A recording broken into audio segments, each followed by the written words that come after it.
पुराने समय की बात है। एक राज्य में एक राजा रहा करता था, जिसकी बहुत बड़ी सेना थी। राजा बहुत ही क्रूर था। उसके राज्य में कभी किसी पड़ोसी राज्य का आक्रमण नहीं होता था। यदि होता भी था तो राजा और उसकी सेना उन्हें परास्त कर हर एक युद्ध में सफल होती, जिससे सारे राज्य डरने लगे थे। प्रजा भी राजा के राज्य में प्रसन्न नहीं थी।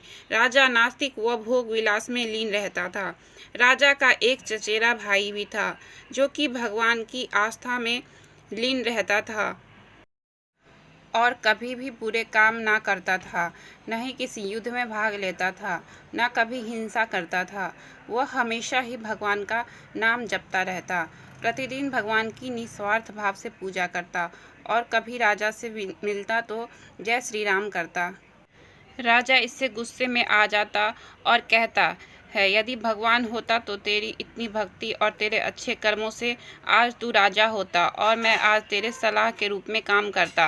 प्रति उत्तर में भाई चुप रहता है। एक दिन सुबह राजा और उसका भाई जंगल में घूमने निकले। घूमते घूमते राजा को शाम हो गई, अंधेरा हो चला था। दोनों लौट रहे थे कि अचानक रास्ते में कांटे आए और राजा के भाई के पैर उन कांटों में उलझ गए और उसका पैर खून से लथपथ हो गया। राजा उसे घोड़े पर बैठाकर स्वयं पैदल चलने लगता है।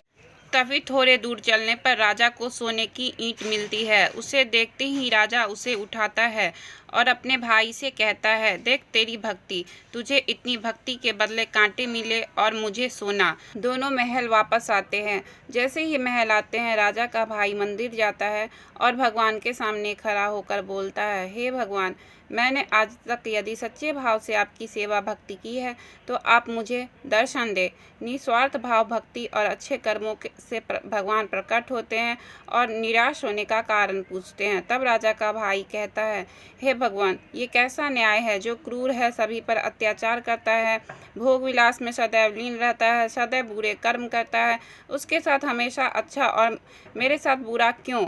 तब भगवान ने उत्तर दिया, बेटा, आज जहाँ तुम्हें पैरों में कांटा चुभा है वहाँ तुम्हारी मृत्यु थी, परंतु तुम्हारे भाग्य व अच्छे कर्म की वजह से ही तुम्हारी मौत इस छोटी घटना में बदलकर टल गई। और जहाँ तुम्हारे भाई राजा को सोने की ईंट प्राप्त हुई है, वहाँ उसके भाग्य में एक नया सोने का महल था, परंतु उसके बुरे कर्मों की वजह से उसे महल की जगह एक सोने की ईंट में संतुष्ट होना पड़ा।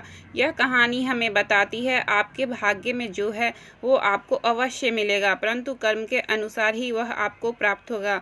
यदि व्यक्ति के कर्म अच्छे होते हैं तो अच्छे कर्मों का फल आपको जरूर मिलेगा। वही बुरे कर्म करने वाले को भी अपने बुरे कर्मों के अनुसार फल जरूर मिलेगा। जैसा कर्म करेंगे वैसा फल आपको भोगना पड़ेगा।